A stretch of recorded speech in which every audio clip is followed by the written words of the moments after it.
Mateus capítulo 26, verso 36, diz assim: Então chegou Jesus com eles a um lugar chamado Getsêmani e disse ao seu discípulo: Assentai-vos aqui, enquanto vou ali orar. E levando consigo Pedro e um dos dois filhos de Zebedeu, começou a entristecer-se e a angustiar-se muito. Então lhes disse: A minha alma está cheia de tristeza até a morte. Ficai aqui e vigiai com... E indo um pouco adiante, prostou-se sobre o seu rosto, orando e dizendo: Meu Pai, se é possível, passa de mim este cálice. Todavia não seja como eu quero, mas como tu queres. E, voltando para o seu discípulo, achou-os adormecidos. E disse a Pedro: Então, nem uma hora podeis vigiar comigo? Vigiai e orai, para que não entreis em tentação. Na verdade, o espírito está pronto, mas a carne é... E indo segunda vez, orou, dizendo: Meu Pai, se este cálice não pode passar de mim, sem eu beber, faça-se a tua vontade. E voltando, achou-os outra vez adormecido, porque os seus olhos estavam carregados. E deixando-os de novo, foi orar pela terceira vez, dizendo a mesma palavra. Então chegou junto de seu discípulo e disse-lhes: Dormi agora, repousai, eis que é chegada a hora, e o Filho do Homem será entregue na mão dos pecadores. Levantai-vos, portanto, eis que é chegado que me trai. Amém? Fala assim: Senhor Jesus, fala comigo através do texto lido. Se assenta na entrada de glória para Jesus. Meus irmãos, minhas irmãs, esse texto, segundo escreve Mateus, no capítulo 26, verso 36, vai narrar o momento que o Senhor Jesus Cristo, ele se encontra no jardim, conhecido como Jardim do Getsêmani. Jesus, ele está profundamente angustiado. Jesus, ele consegue ver que o teu momento é chegado. Ele consegue ver que a hora predestinada por Deus Pai, para que ele pudesse passar por este momento, estava se aproximando. E com uma visão futurística, Jesus começa a enxergar o momento cruel, o momento de tortura, o momento onde ele seria entregue nas mãos dos homens pecadores. E observa que Mateus já registrar, nesse capítulo 26, verso 36, ele começa a descrever dizendo: Então chegou Jesus com eles a um lugar chamado Getsêmani, e disse ao seu discípulo: Assentai-vos aqui, enquanto eu vou orar. Mateus nos mostra que quando eles chegaram juntamente com Jesus a esse lugar por nome chamado Jardim do Getsêmani, Jesus deixa o teu discípulo à parte e vai mais adiante falar com o Pai, porque se sentia angustiado, ele se sentia a dor do sofrimento que ele iria passar, que ele iria viver na mão dos homens pecadores. A intenção de Jesus orar, a intenção de Jesus falar com o Pai, é tentar convencer o Pai que o Pai viesse o poupar daquele momento, que o pai viesse o poupar daquela hora cruel que ele estava para enfrentar, que ele estava para viver. Mas a Bíblia nos mostra que enquanto Jesus orava ao Pai, pedindo ao Pai se fosse possível passar de si aquele momento, se fosse possível o Pai não permitir que ele viesse tomar aquele cálice que estava já predestinado para que ele pudesse tomar ou beber. A oração de Jesus era uma forma de tentar convencer o Pai. A oração de Jesus era tentar convencer o Pai que não viesse deixar ele passar por este momento. Porque em uma visão futurística, Jesus está enxergando a cruz. Em uma visão futurística, Jesus está enxergando a coroa de espinho que seria posta em tua cabeça, que chegaria a perfurar a tua caixa craniana. Em uma visão futurística, Jesus está enxergando a zombaria dos homens, a zombaria das pessoas que ele mesmo tinha alimentado, dado os pães e peixe. Em uma visão futurística, Jesus estava enxergando a via dolorosa em Jerusalém. Em uma visão futurística, Jesus estava enxergando a chicotada descendo em tuas costas. Então Jesus está orando ao Pai, porque em carne, a carne começa a tremer, porque o momento que Jesus estava para enfrentar, o momento que Jesus estava para passar, não seria nada fácil, não seria um momento tranquilo, mas seria um momento doloroso, um momento que qualquer pessoa, meu querido, em um corpo físico, jamais suportaria. E observa aqui no verso 37, o texto diz assim: e levando consigo Pedro, aleluia, levando consigo Pedro e os dois filhos de Zebedeu, começou a entristecer-se e a angustiar-se muito. A angústia está tomando conta do coração de Jesus. Aleluia. Qualquer pessoa, querido, em corpo físico, ele se angustia ao enfrentar momentos tenebrosos. Engraçado, eu sei que talvez você já passou por isso, que qualquer homem, qualquer mulher, antes de viver um problema, existe um momento que ele já começa a se angustiar antes. Não sei com vocês, isso já aconteceu comigo.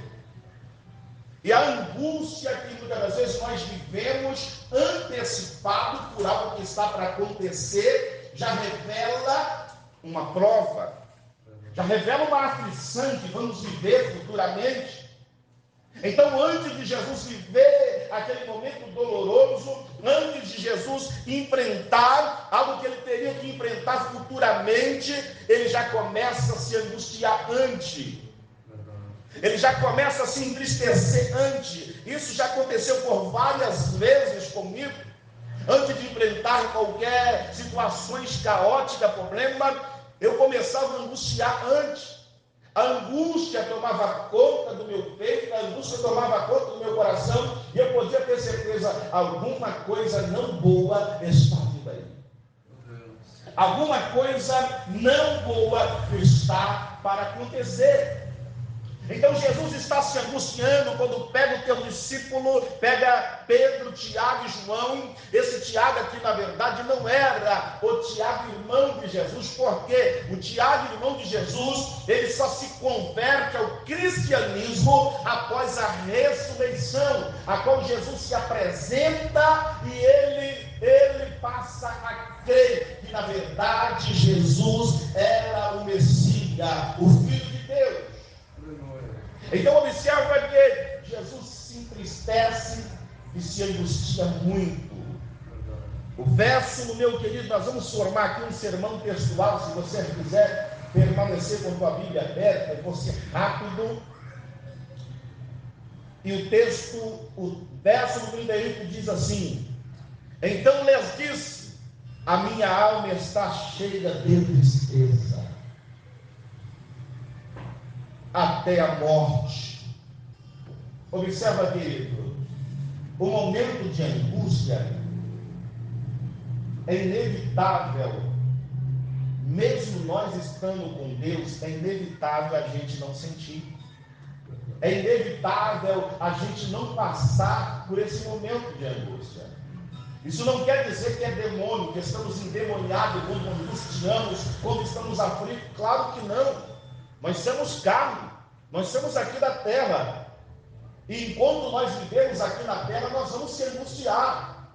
Mas só que existe uma diferença de quem está com Deus e quem não está. Porque quem não está com Deus se angustia e logo quer tirar a tua vida, colocar uma corda no teu pescoço e se matar. Mas nós crentes não, nós salvos não, nós se angustiamos e nós temos o quê? Temos o Consolador, o Espírito Santo para nos consolar.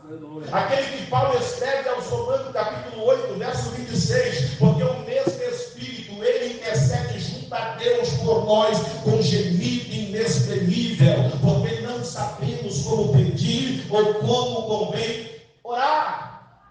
Ele intercede. O que é interceder? É o Espírito apelar para o Pai que nós estamos debilitados, que a nossa carne está prestes a se estourar, a nossa carne está prestes a viver algo terrível que nós não vamos aguentar. Então o Espírito apela ao Pai, dizendo: Pai, dá graça ao João, dá graça ao Pedro, dá graça à Maria, dá graça ao Bartolomeu. E assim acontece, o Espírito nos consola e nos dá força para continuarmos acreditando que o momento de dor que vivemos aqui não é maior do que o momento de glória que Deus preparou para a gente vivermos amanhã, para a gente vivermos futuramente. Mas quem não tem Deus não acredita nisso. Quem tem Deus, ou seja, quem não tem Deus, não alimenta uma esperança que o momento de choro que estamos vivendo hoje jamais poderá ser maior do que o momento de júbilo, de alegria que viveremos futuramente. Jesus se entristece antes de viver o momento. Quando já viveu algo assim na tua vida, antes de acontecer algo na tua vida, já anunciado? Começou a sentir aquele peso, angústia, talvez aquela vontade de chorar, o coração apertado. E quando começamos a viver aquela aflição, a gente fala: meu Deus, então aquela angústia que eu estava vivendo ontem, é isso aqui que aconteceu hoje. No verso 39, retornando um pouco no verso 38, Jesus diz assim: ó, ficai aqui e vigiai comigo. Jesus se sente angustiado, a alma profundamente triste. Ele olha para Pedro, Tiago e João e diz: ficai aqui, porque eu vou ali à parte orar, mas vigiai. No verso 39, ele diz assim: e indo um pouco adiante, prostou-se sobre o seu rosto, orando e dizendo: meu Pai, se é possível, passa de mim esse cálice. Mas é interessante que entra uma vírgula no texto. Jesus, ele ora dizendo: se for possível, passa de mim esse cálice. A pergunta é: quem é que queria ou deseja se angustiar? Ninguém. Porque não existe coisa ruim do que a angústia, irmão.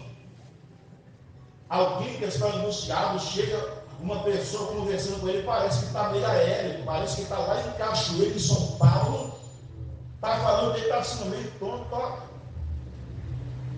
A angústia é terrível. A angústia é terrível. No verso ainda 39, Jesus está pedindo ao Pai, se fosse possível, porque Jesus está vendo o quê? A cruz. Jesus está vendo a zombaria. Jesus está vendo que não é algo bom que vai acontecer com ele futuramente. Então a oração que ele está fazendo ao Pai é que o Pai viesse poupar desse momento. É que o Pai viesse o impedir que ele viesse passar por esse momento, enfrentar essa situação. Mas só que na continuidade da oração que Jesus está fazendo, Jesus ele ora dizendo nessa forma: todavia, não seja como eu quero, mas como tu queres. Querido, oxalá se todos nós pudéssemos fazer essa oração. E eu aprendo que a prova, ela apenas é um teste de Deus para nos amadurecermos espiritualmente e vivermos experiência extraordinária na nossa vida. Quem nunca é provado, nunca passou pelos vales, nunca conheceu Deus. A forma mais viável, a forma mais extraordinária de conhecermos Deus, de termos um relacionamento mais profundo com Deus, é quando estamos em pleno vale. É quando estamos em pleno aprovação. Porque em meio ao vale, Deus se apresenta para nós de uma forma miraculosa. Deus se apresenta para nós de uma forma teofânica, de uma forma tremenda. Porque enquanto nós não enfrentarmos talvez dificuldade ou momentos tenebrosos da vida, nunca conheceremos a Deus.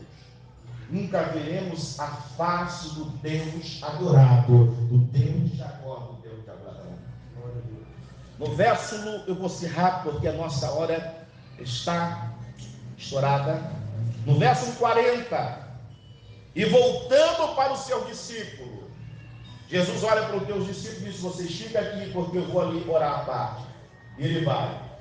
E a oração que Jesus está fazendo: Pai, se for possível, passa de mim esse cálice sem que eu beba.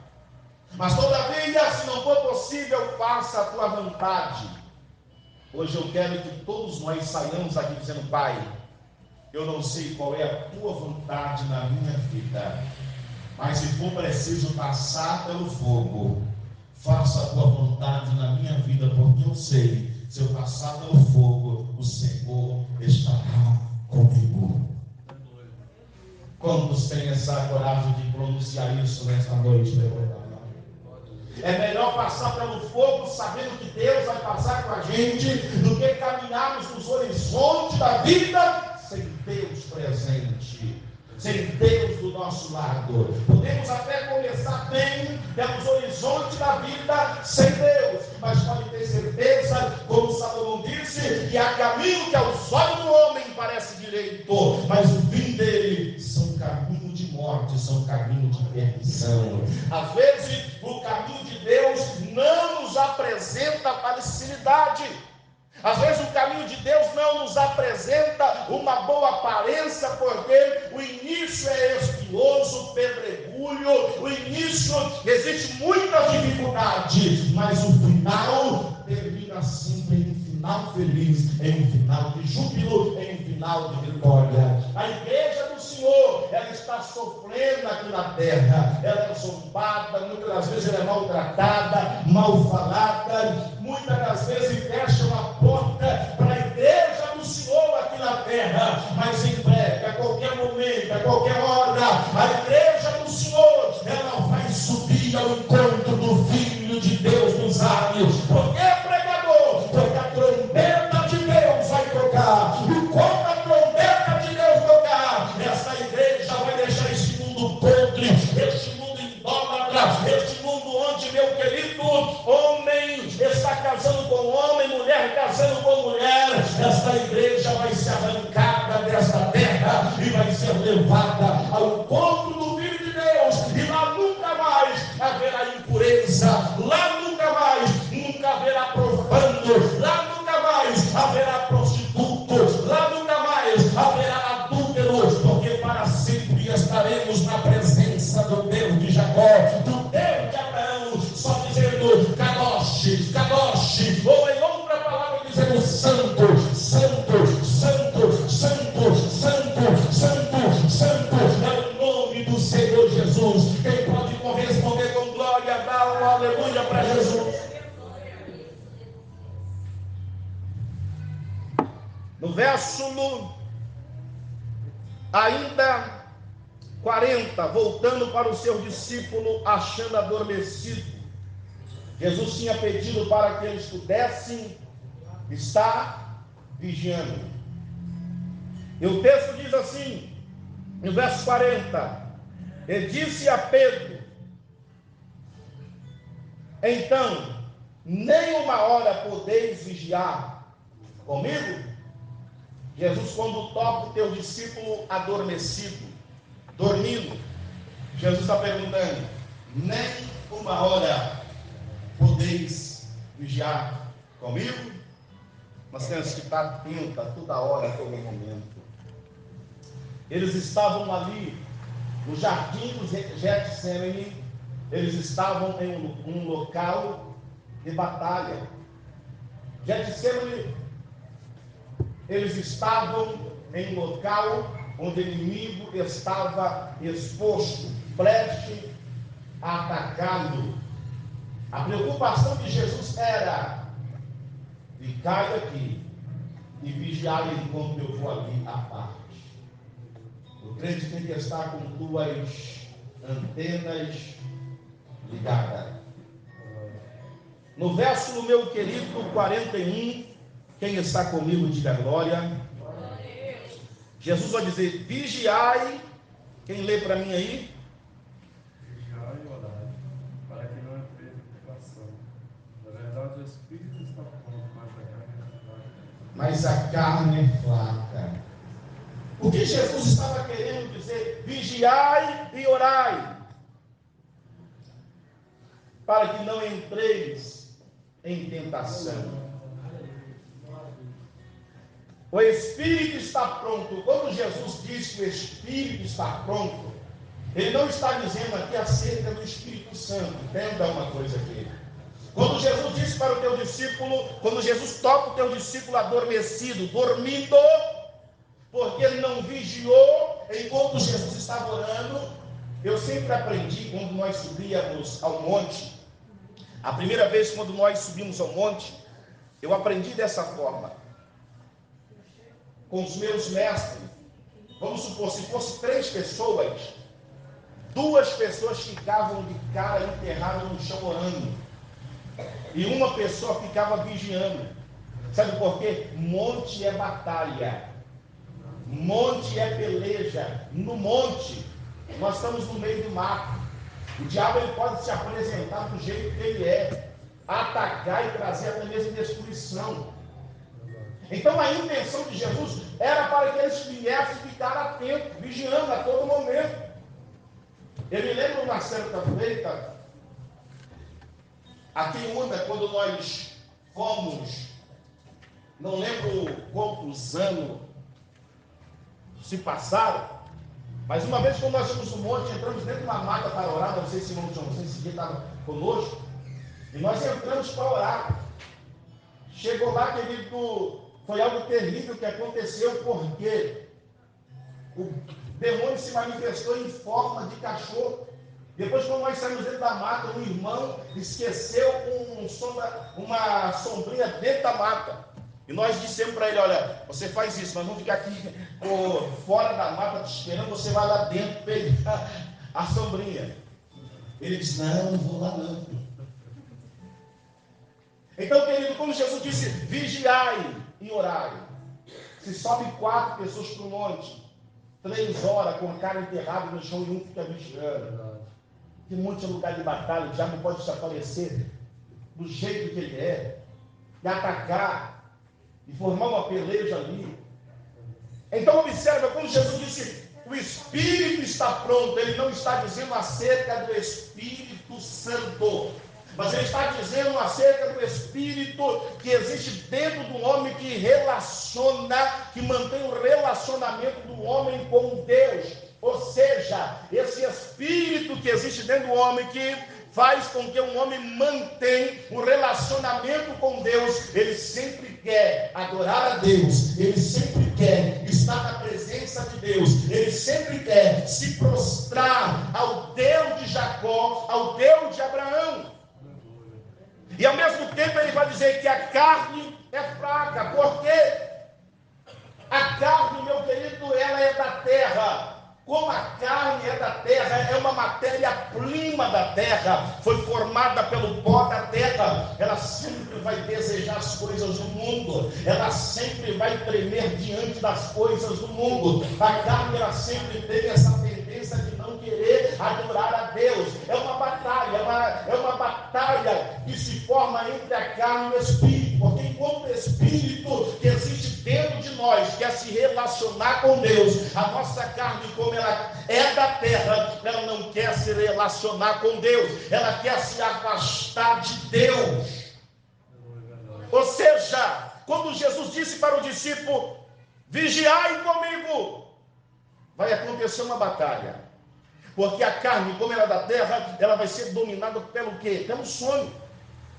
Eles são dominados pelo sono a ponto de não ficar vigiando, enquanto Jesus estava orando, enquanto Jesus estava falando com o Pai, tentando convencer ao Pai que viesse o passar de si aquele momento. No verso 42, o texto diz assim, e indo segunda vez orou, dizendo, meu Pai, se este cálice não pode passar de mim, sem eu o beber, faça a tua vontade. Querido, o que Jesus está vendo aqui futuramente é algo terrível. O que Jesus estava contemplando, o que ele iria ter que enfrentar, é algo que fazia qualquer pessoa tremer na base. Só para vocês terem ideia, se quiserem anotar, anote. Segundo o que diz a história, a coroa que fizeram e colocaram na cabeça de Jesus, os espinhos tinham cerca de 9 centímetros. 9 centímetros. A cruz que colocaram no ombro de Jesus, apenas uma parte, ela pesava cerca de 120 quilos. Talvez você pergunte, pastor, mas isso aí é moleza, qualquer homem carrega isso com a maior facilidade. Mas deixa eu pintar para você o retrato de Cristo antes dele receber essa cruz que tinha 120 quilos. Antes dele receber uma coroa que tinha 9 centímetros de espinho. Deixa eu pintar para você um Cristo que está sendo agora, meu querido irmão, sendo chicoteado. Eram 39 chibatadas, era 40 menos uma, formava-se 39 chibatadas. O carrasco o espancava, o batia na ponta do chicote, quando não era um osso de um animal, era um pedaço de ferro, segundo diz Flávio Josefo. E quando batia no condenado, no preso, abria buraco no teu corpo. E a história diz que enquanto estão chicoteando o nosso Cristo, enquanto estão batendo no nosso Cristo, abre-se buraco no teu corpo. Diz Flávio Josefo que foram mais de 400 buracos que foram abertos no corpo do nosso Cristo. De maneira, meus queridos irmãos, que dava para ver os órgãos do teu corpo. Não só bastante, perdendo muito sangue, pedaço do teu, ou seja, pedaço de carne do teu corpo, foram arrancados devido à chicotada que ele recebeu em teu corpo. Agora, quando Jesus já tinha perdido muito sangue, flágio, pegam-se uma coroa de espinho, coloca-se a coroa na cabeça dele, e o carrasco ainda vem e o empurra, faz força, chega a entrar aqueles espinhos na tua caixa craniana, perfura o teu crânio. Mas interessante que Isaías diz no capítulo 53 que como cordeiro mudo, ele não abriu a boca, não reclamou. Ele ali suportou tudo. Jesus agora está vivendo algo que ele viu antes de passar no jardim do Getsemane. Jesus então, quando ele enxerga isso, a carne dele treme, ele começa a entrar em pânico, ele começa a se angustiar, na medida que Jesus vai orando.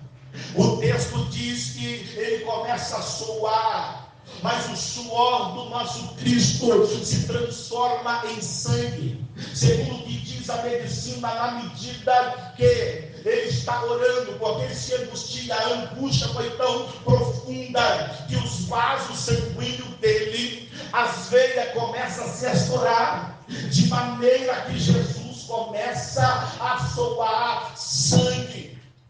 Jesus está sentindo algo cruel. Jesus está olhando, está vendo que o momento que estava por vir, o momento que ele estava para enfrentar, para passar, era um momento doloroso. E a oração dele dizendo: Pai, se for possível, passa de mim esse cálice, sem que eu beba.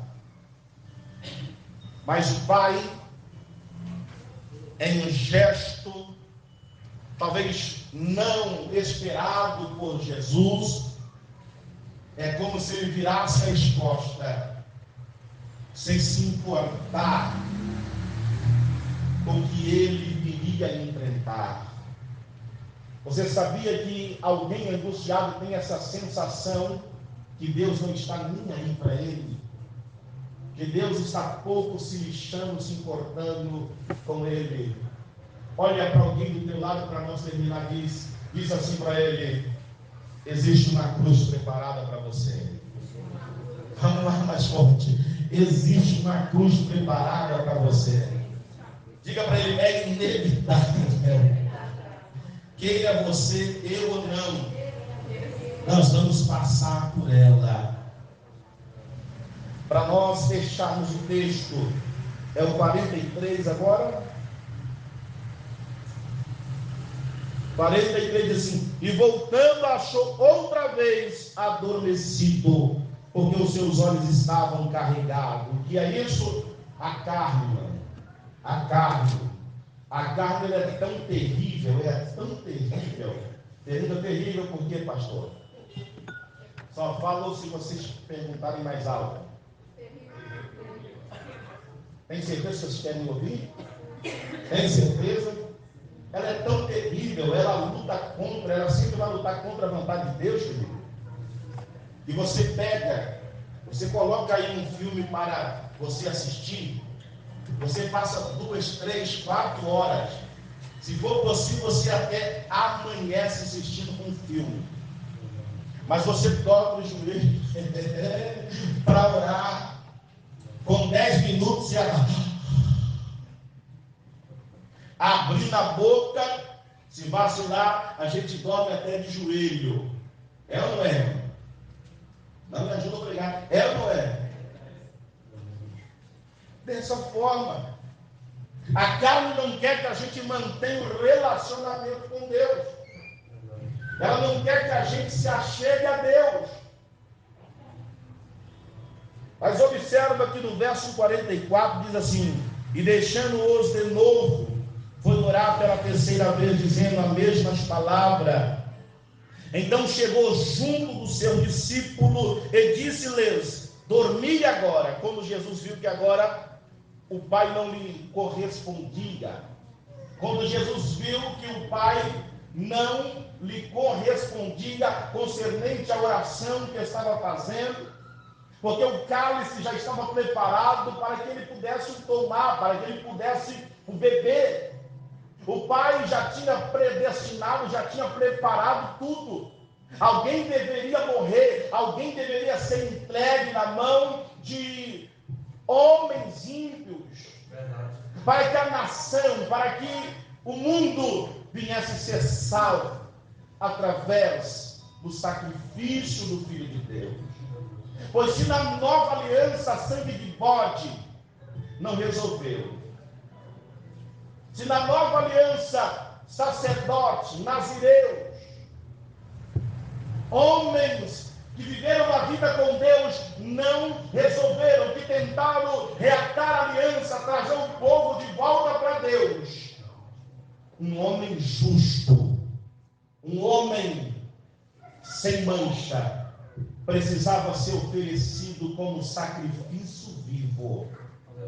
Precisava ser oferecido como sacrifício para a remissão do pecado de toda a humanidade. Glória a Deus. O que Deus Pai tinha determinado, o que Deus Pai tinha predestinado, não haveria mais nada capaz de mudar o que Deus Pai tinha predestinado, que o teu filho seria entregue como sacrifício pela humanidade. Jesus está orando, querendo que o Pai passe dele esse momento que ele estava vendo, que teria que enfrentar, mas o Pai já tinha predestinado. Como eu disse, o momento da crucificação é irrevogável. O momento da crucificação, todos nós temos que passar. Existe a fase do vinho, mas também existe a fase do vinagre. Talvez a fase do vinho seja a fase mais adorável para qualquer ser humano. E a fase do vinagre é o momento que nós não queremos passar. Mas a fase do vinagre é a fase que Deus se revela e nos mostra a importância de sermos oferecidos como sacrifício, para que a salvação, para que a bênção alcance não só a gente, mas todos que estão em volta da gente. Aleluia. Pelo sacrifício de Jesus, não só o povo judeu foi alcançado, mas eu e você e eu, nós que aqui estamos, quando ele se entregou, deu brado lá na cruz, dizendo: Pai, está consumado, entregou o Espírito ao Pai, a salvação chegou a mim e a você. Para nós fecharmos o texto, no verso 46, diz assim: levantai-vos, portamos, eis que é chegado o que me trai. Ou seja, Judas Iscariote está chegando. Nós vamos fechar só nesse verso. Na semana que vem a gente fala sobre os versos do 47. Judas chega com os malfeitores, salva Jesus com um beijo, ele entrega na mão dos homens pecadores. Eu termino vos dizendo aqui nesta noite: o momento da crucificação é inevitável. Vou dizer mais uma vez: o momento da crucificação é inevitável. O que está predestinado pelo Pai para mim e você passar, nós iremos passar. Como eu disse minutos atrás, a angústia da alma, a aflição que nós sentimos, é Deus nos mostrando o que está para acontecer futuramente. Mas tenha certeza, o que Deus permite eu e você passar, é porque Ele tem algo bem maior após a crucificação para minha e para a tua vida. Então, passe pelo que você tiver que passar, o que Deus predestinar para você, não reclame, porque o teu amanhã será um amanhã de glória, um amanhã de vitória. Eu determino e profetizo isso no nome de Jesus.